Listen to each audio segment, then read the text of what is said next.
Happy Tuesday, Dave. Thanks, Rachel. You too. This is a wine and learn. I don't have wine, but I have a Wisconsin beer. Ah, nice. So, yeah. I'm boring. I just have my water. You're hydrating. Smart. Yeah.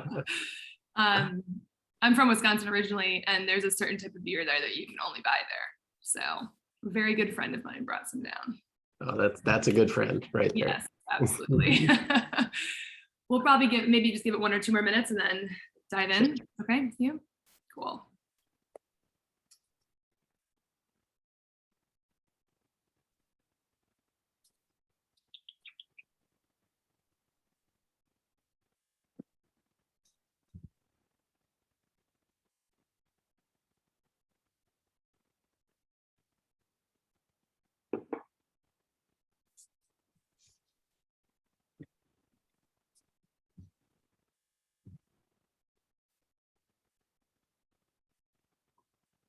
Yeah, we used to do these on LinkedIn Live, and they don't allow you to record it.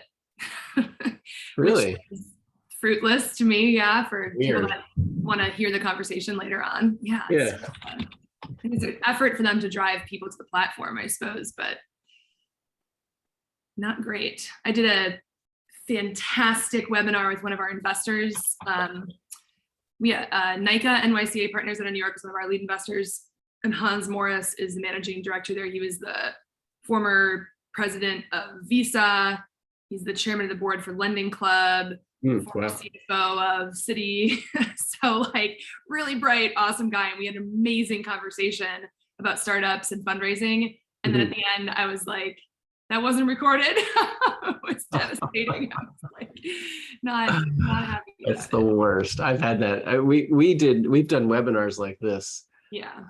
A couple times, mostly for our investors because we did crowd equity raise to fund our company. So we had like 1,300, now 1,700 investors.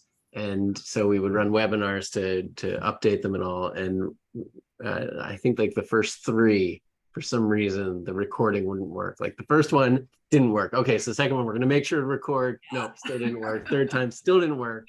Right. Like, I think we couldn't do the very basics of managing Zoom, let alone like build a web application. Baby steps. We're all getting there in time. Yeah. All right, well, let's get started. Because we're already a couple minutes after the hour. I know this is a topic you and I could talk about forever. So, Sure. So for those of you who are listening, welcome. This is Intrinio's first wine and learn happy hour style webinar event. This is brand new for us. First time we're doing this style of webinar. The idea is to bring together fintech CEOs in the industry for kind of more intimate, casual fireside chat about different topics that are really critical and important in our industry. Meant to be casual, meant to be educational, meant to be fun. So if you guys have questions as we're going through this, if things pop up, feel free to drop them in the chat. We'll be able to see those and hopefully have some time to answer some of them at the end. So for our inaugural webinar, I am joined by Dave, who is the founder and CEO of Urvin Finance. Urvin is doing really incredible work for the individual and retail investing community. They're also a client and a partner of Intrinio. We're helping power a lot of data into their platform. So welcome, Dave. Do you want to give us a quick background on Urvin really quick and what you guys do to start off? Sure. Yeah. So Urvin Finance is building the terminal, and this is a platform for retail investors. So we're very focused on the retail space. What we do, our mission is to bring professional quality data and tools to retail investors. I spent a lot of time talking and engaging with retail investors over the last almost 2 years now. And really, it's been eye-opening at seeing the poor quality of data that most of them have access to, whether through their brokers or through free websites, mostly online. So, we set out to change that, to provide both professional quality data and tools, but then a community environment in which you can discuss and collaborate on research, mostly fundamental stock research, and be able to share that source of truth, that source of data, and either collaborate or rebut each other in terms of the research that you're doing. And then we also have a whole set of educational resources to teach investors about markets, about investing, about how to value a company, financial literacy, that kind of thing. Amazing. And so needed. I mean, just over the past couple of years, this explosion of retail trading has been huge. Yeah, Which it's creates really a been whole incredible to see. a whole new set of needs then that aren't being met by Right. the market because new people are flooding. So Yeah, awesome. yeah, it's for sure. And my experience, especially coming from the institutional side of things, has been that I don't think people realize how bad it is for retail investors. You assume that the data that you have access to on the trading desk is similar to what a retail investor has access to, and it's just nothing could be further from the truth. Yeah, very asymmetrical information happening there. So That's right. cool. So what we're here to talk about today is data regulations, which is something I'm sure Dave and I could talk about for hours. We only have Super about 50 minutes. exciting. Yeah. And specifically, I think data regulations that pertain to market data, stock exchanges, data feeds in that space. And I am particularly excited to be chatting with Dave about this because of his background. So I think it would be helpful, Dave, to help the audience understand why you're such a great person to have this conversation with. Just give us a little bit of your background before Urvin Finance, some of the things you worked on. Yeah, sure. So I mean, I've been in finance for 18 years now. And the first half of that almost was as a high frequency trader. So both sort of building high speed data routing systems, and then actually as a trader doing quantitative research, always on market data, and then building trading strategies, operating trading strategies. So that was sort of the first half of my career, and then the latter half has really been focused on the rest of the market. So I went from sort of the prop trading and technology side of things over to helping to design a stock exchange, IEX. I worked with those guys in the early days, and working with large asset managers on how to route their orders and how to do quantitative analysis of broker order routing algorithms, so that you have to understand all the venues, understand all the features. I've coded systems with order entry, how to deal with order entry gateways and bring on massive amounts of market data and build order books. I sat on the board of a Canadian stock exchange for 7 years, including chairing the regulatory oversight committee of Equitas Neo. And I sit on the FINRA market regulation committee. And I've testified before the Senate Banking Committee a couple of times, the SEC, CFTC. So, always focused on regulation and market structure, and very much on market data as an issue that is just a massive cost and expense to the industry, oftentimes really unnecessarily so. And then also something that adds sort of a massive amount of complexity to our markets. And again, I would say unnecessarily so. Right. Yeah, so you have just a little bit of relevant experience in this. I've been dealing with it, for a bit. Well, I mean, it's particularly fascinating because you've seen the issue from so many different angles, right? From the trading side, from the exchange side, from the regulation side. So you have some really well thought out opinions on all of this. And so in my words, I think a lot of what I think the problem is in this space, you already kind of touched on, right? It's expensive and it's very high restrictions around how the average person can get access to this data. But maybe you can tell us in your words a little bit, what is currently wrong with what is at a very high level, right? What is the problem that we're trying to kind of nail into today? It's a funny question. I think you can talk about what's wrong at the surface, which is that market data is way too expensive. Right. And that the constraints around that market data are frankly just silly. And but then you're like, oh well, why is it that way? And then you get to the deeper level of, well, there are regulatory reasons, which is that everyone is required to consume the market data from every exchange. So every exchange operates a de facto monopoly.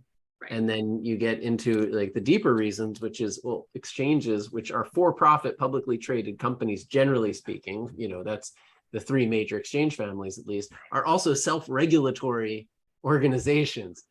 A structure that was created almost 100 years ago, right? Back when that made a lot of sense in the wake of Black Monday and the crash of 1929, and when the government came in to create a regulatory structure for markets. but you didn't have communication or anything like we have today. So you needed exchanges to be sort of at the forefront of policing their members and setting and creating their own rules. Now, and they were mutually owned non-for-profits at that point. Now we've gotten to this point where obviously times have changed, but we still have this almost 100-year-old structure in place, which lets these exchanges create their own rules. And not only that, but they run the committee that sets the prices for market data. And it's like this crazy just set of conflicts of interest.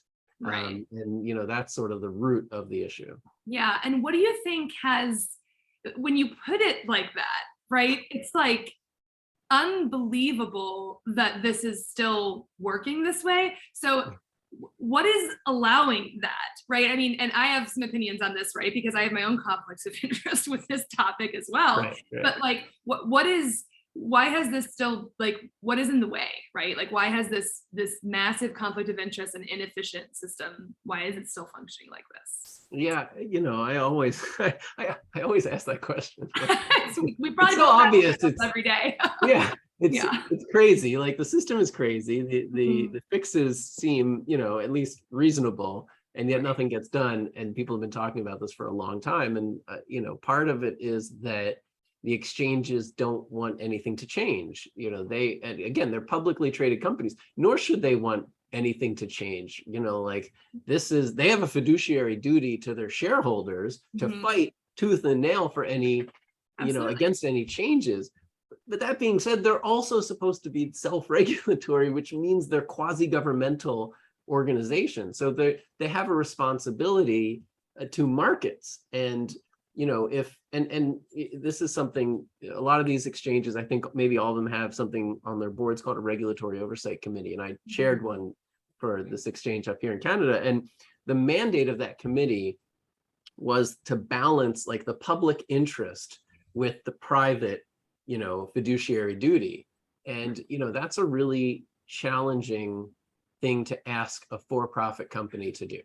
It almost doesn't make any sense. But the problem is, when regulators look to experts in the market, a lot of those experts are at exchanges, or a lot of those experts are customers of the exchanges, and they don't want to upset them. And so, it's a difficult ask to get regulators to make such a fundamental change to markets.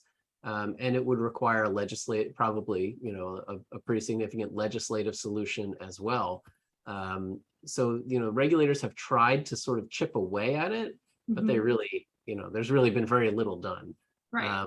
And then there's another side of all this, which is there's a whole legal issue that legally, at least like the case law in the US is like, once you submit an order to an exchange, that order is no longer your property. And now the exchange owns it, right, which is insane also, right? And so they can turn around and charge you for your own data and charge everyone else for that data. And so that, it's like you have like industry reticence to change, you have legislative, inhibition to change, and then you have legal issues. So unfortunately, right. It's not an easy change.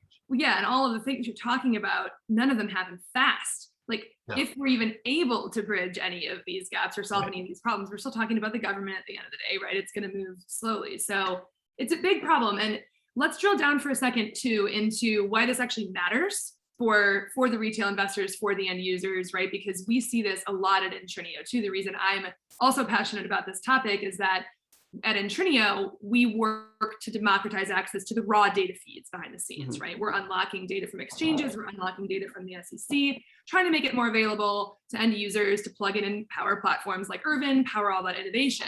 The challenge right now at the ground floor for consumers of data from the stock exchange is that you essentially are having to choose between two things. If you're going to be displaying and integrating and using this data as an end user, right? You can buy the SIP feed, which you've touched on before, which is wildly expensive and completely inaccessible for 99% of people who are out there. Yeah, that's right. But it's extremely high quality, right? And on the flip side, you can access data from an individual single exchange like the IAX Stock Exchange, which is around for a reason and is important, but only has maybe 3% volume trading now. So you're not getting that accurate of a data set. And that's pretty much free and open for now, right? And so you've got super, super low quality, low volume, free, super, super high quality, extremely expensive. And there's nothing in the middle. And so to your earlier point, there's this massive pricing issue with how expensive and inaccessible this is.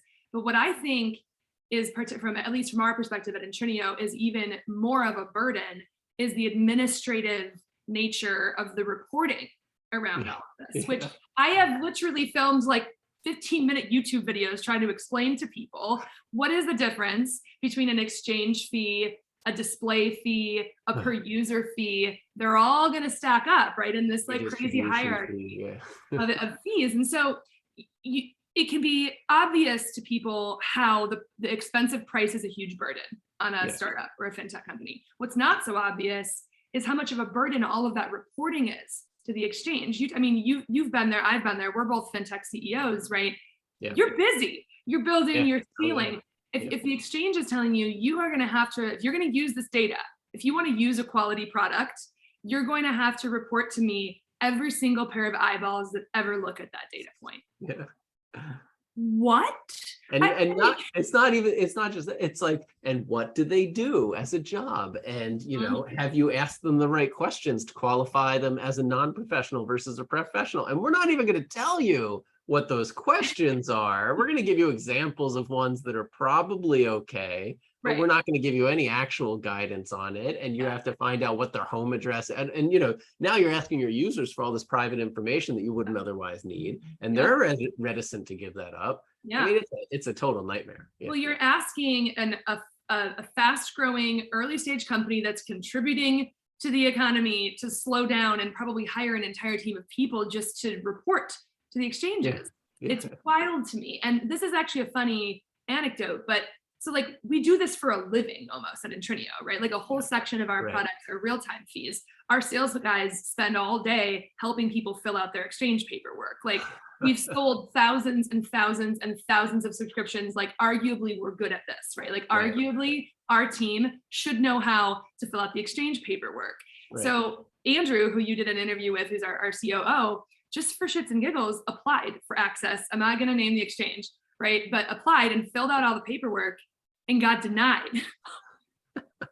He didn't fill the paperwork. Like a box was checked wrong on like page 55 or something, right? And it's like, this is arguably, and then we get into the philosophy of it, right? This is arguably information that everyone should have access to. Yes, in the market. And if you believe that, it's not really the case right now. Yeah, I think there are some real significant issues, especially around like data and the picture of markets that you can see. And so if you're not willing to pay, you end up only seeing a very small slice of the market, or you see something that's delayed. If you want real-time data and you want a full view of the market, it's crazy expensive, right? So for a platform like us that wants to charge at a basic level $10 per month per user, we're going to lose $3 per user per month because we want to use the SIP feed, because it's the best and it shows everything and it's real time. And that's what our users want. Now, it's hard enough to get it down to $3 per user per month because that's only for non-professionals. That's only for display, right? There's a whole other, set of fees for professionals if they think you're using it in a computer in a non-display way. And then, like you said, it's a nightmare in terms of entitlements and reporting to set up everything. We're the way we've built our platform, again, sort of being experts from the industry, we knew how to do that. But the barrier to entry for other people is enormous. And then the money, the other side of this craziness is that $3 per user per month across the entire industry, plus all the plus all the professionals and all the non-display use, adds up to over $300 million a year.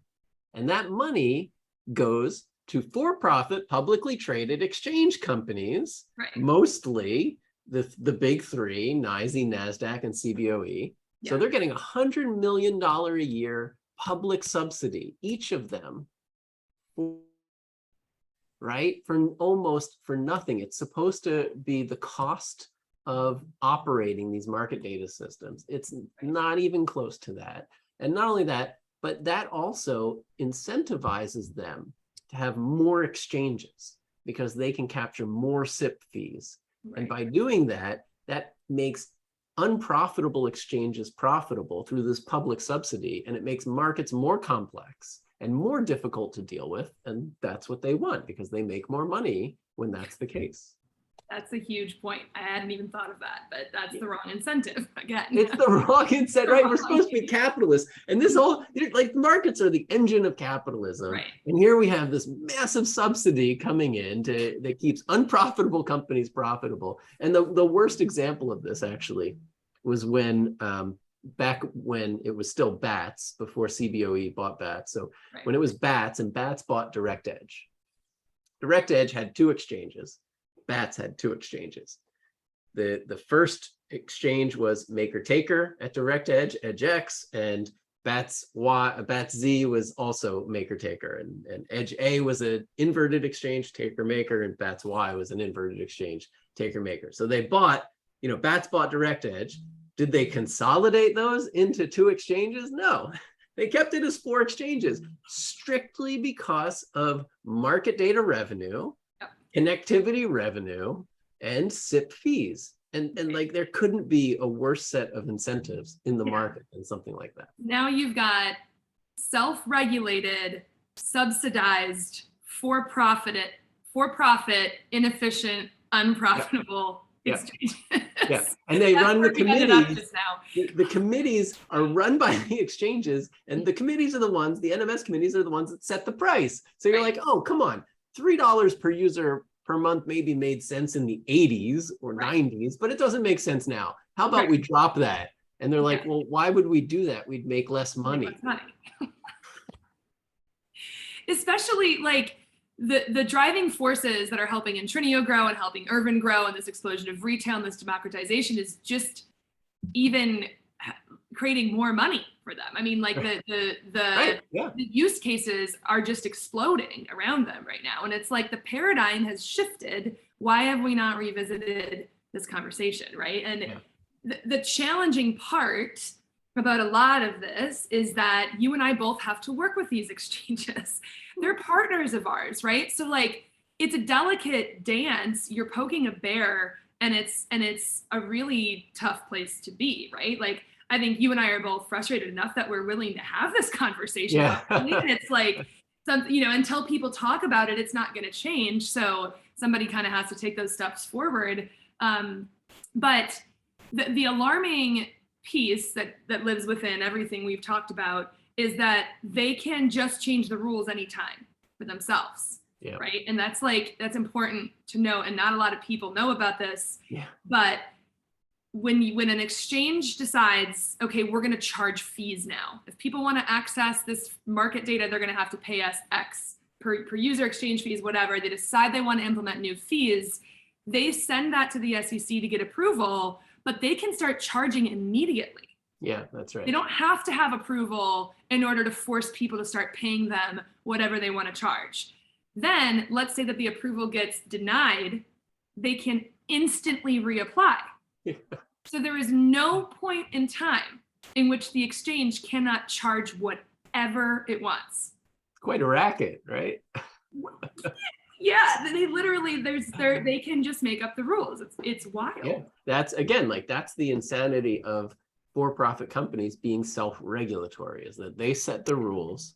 And what you're talking about, these immediately effective SRO filings, which most, for many years nobody was reading, and then we started reading every one of them and summarizing them for our clients and filing objections, and we had somewhat of an impact, and the SEC did raise the bar a bit on new fees, especially around connectivity and somewhat around market data, but it's not like costs are going to come down. And, like you're saying, the SEC now has somewhat of a test that it applies when you want to raise your fees. And, that's, again, a lot of the efforts that I was involved in years ago played a big role in getting just getting us to that point. But at the same time, like you're saying, like if the SEC decides that you don't pass that test and they disapprove the filing, you could just throw another one in. It's immediately effective. And, yeah, the SEC might get really angry with you eventually, right? But you're still charging whatever you want. Yeah, it's a loophole. Yeah. Just, but not, I mean, there's no shortage of those anywhere in this industry, but it's definitely a loophole. Yeah, I mean, and it's just like, it's important not to downplay what this means for end users, right? I mean, just the pure burden, the hours, it's slowing down innovation. It's discouraging innovation. It's discouraging people to create new companies. It's discouraging people to learn how to invest. It's just setting up the wrong set of incentives across the board. And the pure hours that our sales team has spent on the ground floor helping people even understand how to get the data. I mean, it's hours per client, hours and hours and hours of time explaining how this intricate system works and how not to get screwed, right? Because that's a whole other piece of this is if you don't follow this ridiculously insane set of rules, they can come after you. Like you can get audited if you misreport who's using your data, if you misreport individual versus pro, like that can be really bad for you. Oh yeah, I've been on the other side of an exchange audit. I was at this one company. And so, it's not just like the data companies that they'll do this to any company in the industry. I was at a very large company, and it was funny. We were getting, a very expensive exchange feed to our trading desk. Yeah. And there were only, let's say, 5 of us on the desk who had access, 5 of us on the desk who were using the data. And the exchange comes in and they're like, well, that's great, but, there are 1,000 people at this company. And any of them could have gotten access to it. And we're like, they could walk behind your desk and look at the computer screen. Right. So they wanted us to pay for 1,000 people and to do it like retroactive for months and months. And it was like a whole legal thing. Lawyers got involved. It was crazy. And that's what they'll do because they don't, to them, they've got the in-house counsel. They don't care. It's not a huge cost to them. And, again, like they're a for-profit company. Yeah. And they're here to maximize revenue and everything else doesn't matter, which is why it's so nutty that this data that you absolutely need to interact with markets is under their control. And you're right, it creates all of these costs and disincentives to innovation. It means that when a retail investor goes to look at the price of a stock, 9 times out of 10, maybe even more, they're not seeing the entire market. They're seeing a sliver of the market because it's too expensive to show them the whole market. The only time they're guaranteed to see the whole market is when they go to place that order. Right. And, then the broker has to show them the quote snapshot from the SIP. But other than that, it's not like they're making their decisions based on that data. It's not like that's how they're learning about markets. And it's a really frustrating thing. And it's something the whole industry should be up in arms about. Yeah, you get to see the whole picture the second you've decided to buy it. Like when you're doing your research and trying to make a smart decision, you don't get to see the whole picture. Only once you've committed and decided to buy it do you get to see what you're really buying into. It's like the veil. You can't guarantee you're making a good decision. You're only going to see 10% of the market, but once you've made that decision, here you go. Yeah, it's like the veil is just completely pulled over your eyes. It's sad, honestly. I mean, it's kind of sad. So what do you think? I mean, it's interesting because of all the people I've ever talked to in this industry, you actually have made progress in this nightmare, right? In this like complicated mess that is serious impacts for people. What do you think the elements were that helped you get? I mean, first of all, what would you say, like regulatorily wise, like what were some of those small successes that you've managed to help with in the past? And then what were the elements of success? I think one of those things was being willing to read every single filing, to do the work for years, and that was when I was doing it, it was averaging over 100 exchange filings every month. And these are not easy to read documents.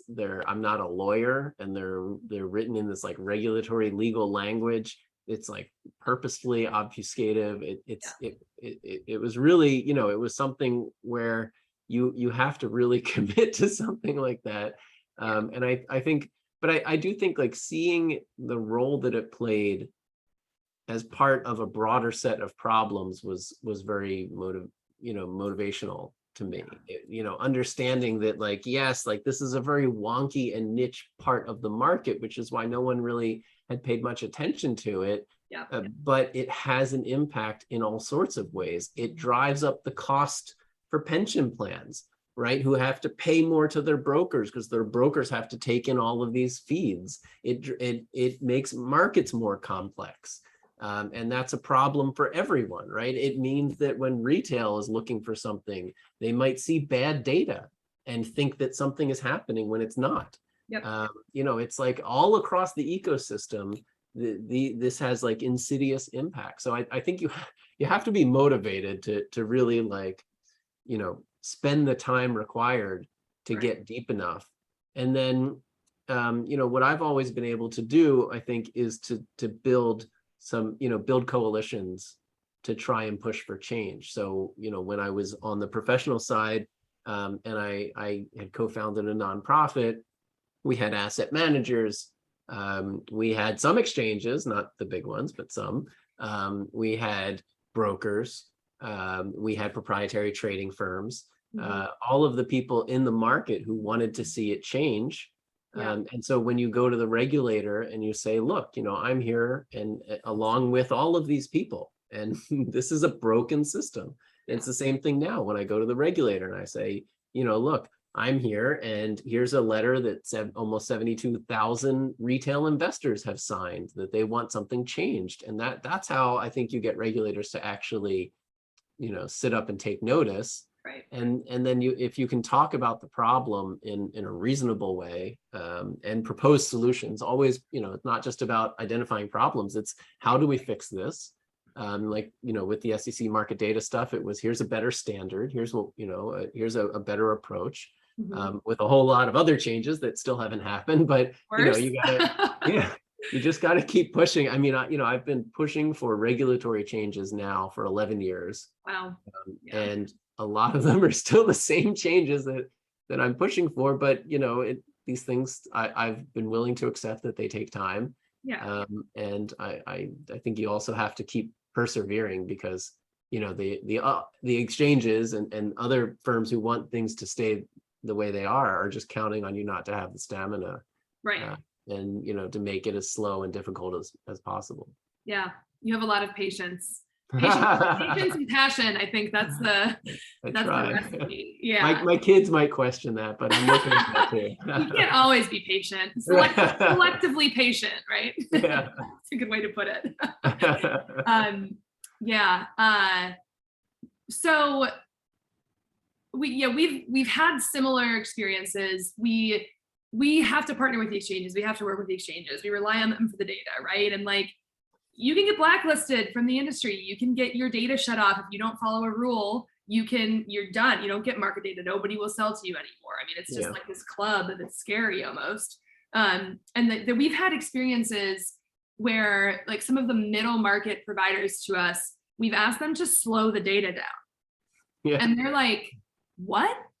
And I'm like, no, we don't want it to be real time. Like, can you just put like a 50 millisecond delay on the data for us? And they think that we're insane. Then they get curious, right? And they're like, why in the world would you be wanting slower data? And I'm like, the restrictions. Our clients are not going to count all their users. They're not going to play this game. They don't have time to do all of this. And they'd actually, it's still very close to real time, right? But they'd rather take the hit than deal with it.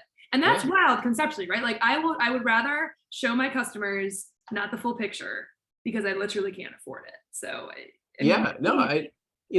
I think especially now when you look at fee structure and the definition of real-time data, I think it's extremely frustrating. And I really love what IEX has done here, which is to make that definition so reasonable, right? Like, if milliseconds make a difference, and the firms who care about 15 or 50 milliseconds, they will pay large amounts of money because they care about that. If I'm going to display a real-time price to a retail investor, it doesn't matter if it's a second behind, and I shouldn't be paying the same price.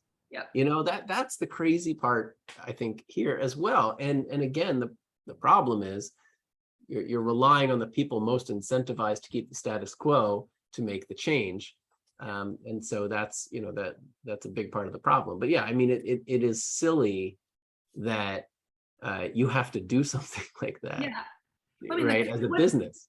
The combined market cap of the companies that you're up against is like, I mean, got to be what, 20, 30, more than that, billions and billions of dollars. I mean, like, it's insane. That's a giant. Right. And so, I mean, throughout history, there's cases of the masses doing something about that, right? Like that, we know that can work. The problem is you've got to write SEC comment letters. And who wants to write a damn SEC comment letter? I mean, how do you even do that? I mean, like, I literally Googled the other day, I was like, what's the right format for an SEC comment letter? That's what they tell you, right? And to be fair, they can't make changes unless people are doing that. So it's like, how do you incentivize all of these people to listen to conversations like this, to understand what the problem is, to help be part of the solution? We have to do things like that. And it's tough. It's tough to get people to write letters.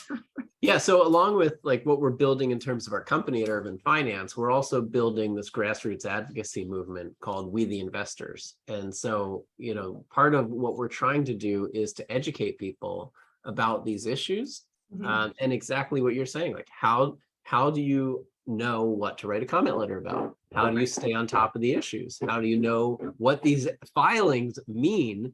Because they're so difficult to read unless you're really in the industry and you've spent time on it.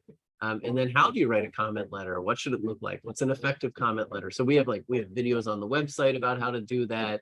And we have, we don't have the resources to really focus on every filing or anything like that. But we do know that there are some very substantial changes to markets coming over the coming months. And as those major filings come out, we're going to have resources for people that will break the filings down, explain what they say, give example comment letters. You can just, sign it and file it if you want. But one thing that people might not realize is that is a standard technique for any sort of government regulatory agency, that everyone sends in the same letter, because, these things are hard to write and hard to be thoughtful about. But once a second copy of letter comes in, it's not very effective. It's sort of a count.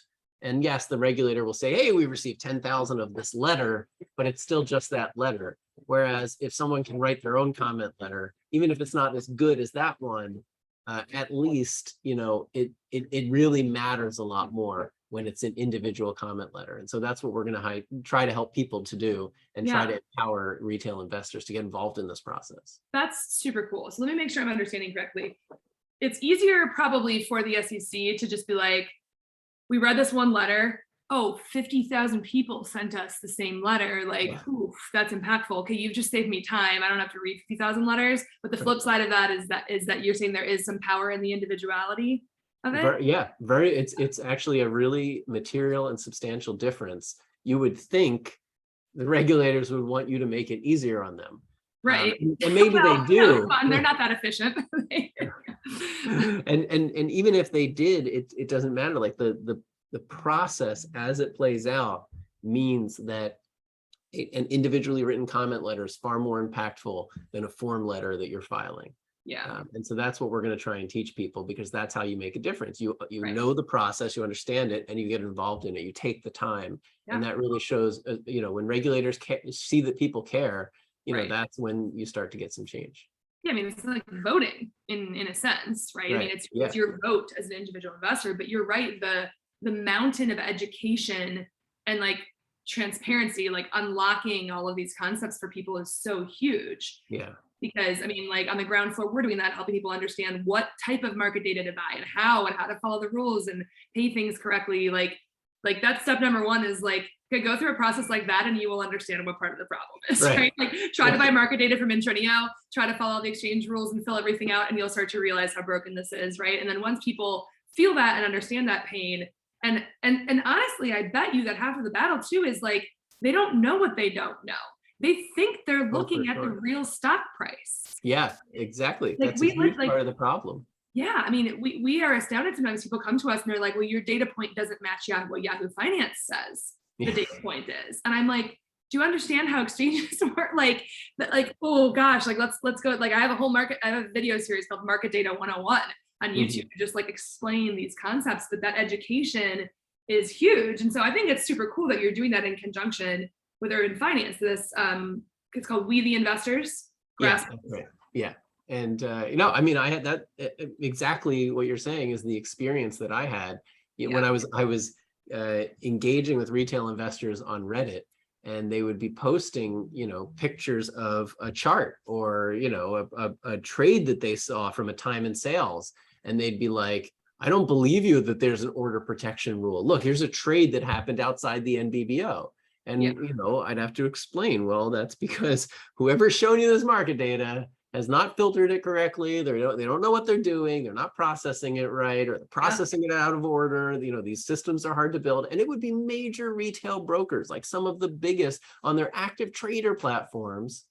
And it would still be junk data. And I got this reputation on Reddit because people were like, oh, Dave, everything's a glitch to Dave. And I'm like, well, I don't mean to always say that, but this is not what is happening in markets, and you're being shown this data for all the wrong reasons because these companies don't have an incentive to invest in their market data platforms, and therefore you're seeing things that aren't there, and that's really bad, and it pushes retail investors away from markets when they see that kind of thing. Yeah, absolutely. So good on you for educating, right? I mean, we got to get that information out there. We'll promote for anybody who's listening. We'll definitely post info about Urvin and his grassroots agency so we can help get the word out, because that's great. Education is just such a huge part of this. That's cool. And you can even our education site is like very early days today, but it's at learn.urvin.finance. And we've got some cool stuff up there, and maybe we can even get some of your Market Data 101 videos. Yeah, absolutely. The more the merrier. Let's just get it all out there so we can start making some changes. So you mentioned as some of us are aware, there are some big regulatory changes happening as we speak. So what are some of those that you have your eye on? Yeah, well, the thing I'm most excited about is that the SEC is currently focused on payment for order flow and the off-exchange trading, the environment that we've created over the last couple of decades, thanks to Bernie Madoff, who pioneered the practice. And it's an area of the market that has been ripe for change for many years now. It's something, like I said, I started on this 11 years ago when I just left HFT. And this is one of the issues that I identified back then. And I was not the first by a long shot to point out any of this. But, right now, when a retail investor or trader puts an order into their broker, that order does not go to a stock exchange. They're generally all marketable orders, and all marketable small orders are going to wholesalers such as Citadel, Virtu, who control the market, and a couple of other smaller ones. But really, it is a duopoly on the off-exchange space. It's highly concentrated, which is bad for markets. And it means that these trades don't impact the NBBO.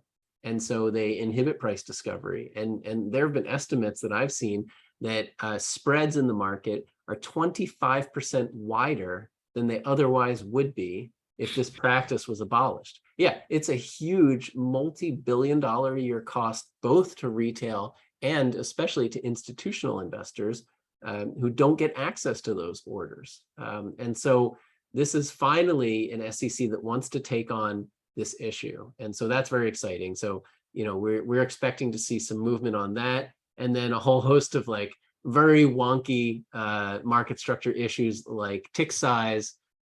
We today the quoting increment on exchanges is a penny. You can't quote sub penny. You can only trade at the midpoint on exchange, except for in very limited circumstances. But off exchange, you can quote and trade essentially at any increment. And so again, that's something that is an unlevel playing field between off exchange and on exchange space. So they're going to change that to harmonize it across exchange and off exchange. And also for many names that trade with a penny spread, they should probably have a tighter increment, like maybe 50 mils. Right. And for other names that trade at wider spreads, they should have a wider increment. So we've been pushing something called the NASDAQ Intelligent Tick Size Proposal, which would have different tick size based on the dynamics of that stock. And that's a really important step, getting away from sort of the current market, which is like a one size fits all regulatory structure. So tick sizes, payment for order flow and off exchange trading, best execution is another one that the SEC is looking at. Today, best execution is sort of enforced by FINRA. The head of FINRA's, the previous head of FINRA's enforcement said trying to enforce best execution is like trying to nail Jello to a wall. Great. Yeah. So if that's, you know, it's bad when, right? Like you can't even enforce your own rules. The SEC is going to come step in and come up with their own best execution standard and rules. So that's good, but they might also come out with an order by order standard, which would be an important change from today's standard, which is facts and circumstance. And it just means today, if in aggregate you're doing good enough, that's enough to pass regulatory scrutiny. Whereas really it should be every order should get the best possible price. And so, you know, that would be another big change in market. So those are the real big ones that we expect to come in, you know, the next couple of months. Right. And so for our listeners, these aren't passed yet, right? This is all. No, in fact, they haven't even been proposed yet. So we're waiting on the rule proposals. Okay. You know, the chair of the SEC, Gary Gensler, has given several speeches now where he's talked about all these rule proposals, and you know, they should be coming out. I don't know. I mean, they were supposed to come out early in the year. Now we're hoping for fall, but you know, we do have good reason to suspect that they're going to start coming out soon. Yeah. And in your expert advice, in your expert opinion, if we have any listeners who are feeling particularly passionate and patient and wanting to help with a lot of these issues, since these are the regulations that are currently about to be on the table, the best way to help would be what? Yeah, I mean, it would be just to honestly like to sign up for our mailing lists. And as soon as they come out, we're going to let people know. We're going to have material available, like I said, that breaks down the proposals, talks about the good parts and the bad, and gives people guidance on filing comment letters. You know, that'll be the best way to do it. Yeah. If you want, you can try and get meetings with the SEC. They'll sometimes take meetings with anyone just to hear from people. You know, we've been presenting to them, and we will continue to do so. And so, you know, it's really, it's just to get involved in the process, right? Like this is stuff that affects everyone. It affects the economy, and, you know, anything that affects the stock market, you know, affects the real economy, jobs, capital formation, capital access to capital for publicly traded and even privately traded companies. So, you know, this stuff matters, and everything has an impact in small or big ways. Absolutely. I think it's a good point too. We've also had some meetings with the SEC where they're asking similar questions, right? Like, why are you slowing the data down? Why are you building products like this? Why do you have to build products like this, right? They have questions. They're aware, right? And it's interesting. They will take meetings with you, and what they'll tell you at the end of the meeting is write me a comment letter, because they are constrained by that to a degree. That's how they operate. But it still helps to get in front of them. The more times they hear about it, they're more aware of it. The visibility is there. So they will tell you to just go write a letter anyway. You just got to do both, right? The more we do, the more we do better. It's true. And it helps. I mean, like legally they have obligations, you know, in terms of and structure that they have to abide by. The Administrative Procedures Act is like the thing that governs all of that. So, you know, everything has to be written and explicit, but also like getting in front of them is so helpful, because you know whoever disagrees with you is in front of them. So you got to be in front of them too. Great point. Yeah. All right, Dave, if you could wave a magic wand outside of the regulations that you've mentioned so far in this space to make an impact, what would you push through all of the approvals to get done? I would get rid of like half of the stock exchanges and most of the ATSs. I would just I would simplify markets. That's, you know, like to me, the complexity is the problem, and it's what the incumbents want. It's how they make money. I would get rid of so much. I would just start peeling things away. And if we had simpler markets, they would work better, and they would work better for everyone except for the rent seekers that kind of drive our markets today. And, you know, I think that would be better for the economy, and it would lead to a more vibrant, innovative economy. Like it's, you know, like very straightforward. I think a better functioning market is at least the best economic system we've come up with yet. Right. And, for the US especially, and other countries, if you want to stay ahead of the countries that don't have such free and open systems, the best way is to make them more free, more open.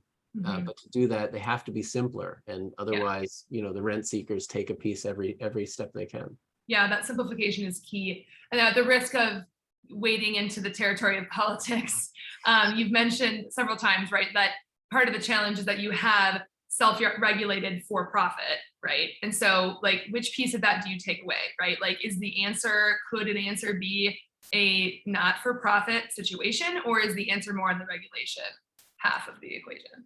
I think they should not be self-regulatory. Yeah. Full stop, right? Like, I think we need to get rid of that structure. And then the question, which is a very good one, is then what does what should an exchange look like? Yeah. And I think that, the market should determine that. I think there are benefits to competition in certain areas, and innovative exchanges that are focused on building systems and features for investors, rather than firms that churn, and and focusing on higher execution quality rather than higher data costs, right? Like, those are the things that we want to see out of the exchange space. And is there a room for a nonprofit? Yeah, probably. Like, think about healthcare. In the US, forget about it. It's so awful. But if you had a public option aside next to some of the private options, that could be a good solution. And it's a shame that never happened. And you have other markets that do that kind of thing in healthcare. You can imagine other industries do something like that. So, I'm not going to sort of prejudge it in terms of like what it should ultimately look like, but get rid of the conflicts of interest. Yeah. And make sure that the regulators are strong enough and sort of, sophisticated enough to police the market. And then we can see what happens. Yeah, I agree. I mean, we don't have all the answers. Right. We need to put you on the spot like that. We don't have all the answers, but like, this is how it starts, right? Like, we just have to have the conversation. I mean, the fintech companies, the retail investors, the people that are affected by this, the more we're honest about this stuff, about how truly messed up it is and unfair it is, like, the more we have this conversation, the more we talk about it, the more we can educate it and get it to change. So yeah, that's right. we're starting today. Well, you started a long time ago. You've been at it. So thank you for all the work you've done over the years to start to make an impact at this. It's people like you that are willing to do the work and read through layers and layers of filings to reveal what's really going on under the hood. Yeah, no, I appreciate it. It's just something I've always been passionate about, and it's rarely been something I've made any money from, doing, but it's always seemed worthwhile. Well, it's your nonprofit work, right? We all have a little bit of that. So. We need a cause. Yeah, that's right. Yeah, exactly. Cool. Anything else that you want to cover? We've got a couple minutes left. We've covered a lot. Yeah, no, this has been great. I think we covered it all. This is fun. It's a good idea you got. Yeah. Well, we'll do it again, right? Let's make sure the conversation continues. You guys can, if you're listening, visit Intrinio's website if you want to get access to any of this data. Visit Urvin Finance to check out what they're doing in the retail side. Sign up for an account. Visit his grassroots advocacy agency. Remind me the name again. We the Investors. Yeah. We the Investors. Check out We the Investors. Look to content from both Urvin and Intrinio. We'll be collaborating. We'll be working together to help push content out and educate people. And let's continue the conversation, right? Chat us on our websites. Get into Reddit with Dave. And we're happy to engage and actually talk to everybody about these issues, because that's how we're going to make a difference. So we will keep the conversation going offline on all of our platforms with you guys. And stay tuned, because we'll do another one of these webinars soon. And thanks for joining, Dave. This is fun. Yeah, thanks for having me. Yeah, of course.